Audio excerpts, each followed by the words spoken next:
26 जनवरी 1950 को संविधान लागू होने के पहले मूल निवासी बहुजन समाज को शिक्षा देने का कोई प्रावधान इस देश में नहीं था। अगर संविधान लागू ना किया गया होता तो शायद आज ये अधिवेशन भी ना होता।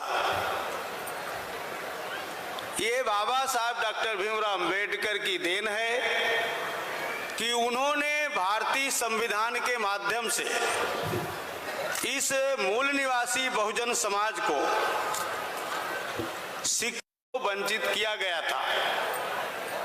संविधान के माध्यम से बाबा साहब अंबेडकर ने अनुच्छेद 39 से 45 के बीच ये प्रावधान किया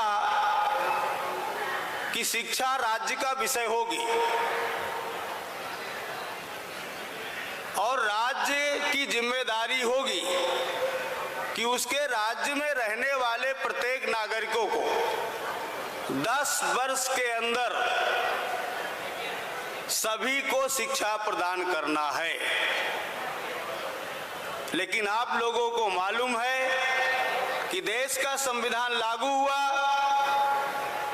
और देश की सत्ता मनवादियों के हाथ में चली गई।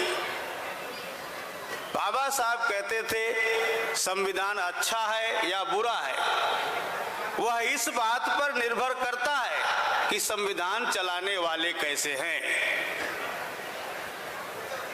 तो शासक जातियों ने प्लान बना करके राज्य को जो अधिकार दिया गया शिक्षा देने का, उसने अपना कार्य नहीं किया।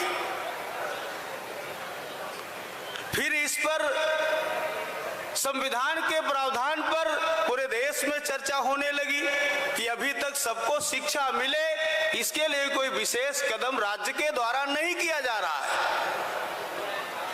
तो केंद्र सरकार ने हस्तक्षेप करते हुए शिक्षा को समवर्ती सूची में लाने का कार्य किया। अर्थात अब शिक्षा जैसे महत्वपूर्ण वस्तु को केंद्र और राज्य दोनों सरकारें मिलकर के देखेंगी ताकि सभी को शिक्षा का अधिकार मिल सके। लेकिन साथियों, इसके बाद भी आज तक सभी को शिक्षा नहीं मिली। जब केंद्र सरकार के सामने समस्या आती है कि आखिर सभी को शिक्षा क्यों नहीं मिली, सभी को रोजगार क्यों नहीं मिला, तो केंद्र सरकारें कहती हैं कि हमने राज्य को इतना बजट दिया, राज्य सरकारें अपने राज्य में शिक्षा के लिए कोई विशेष प्रावधान नहीं किया और उस बजट को दूसरे मदों में खर्च किया।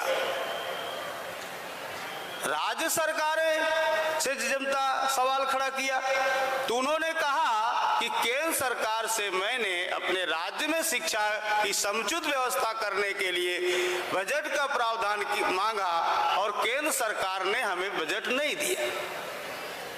केंद्र और राज्य के झगड़े में शिक्षा फंस गई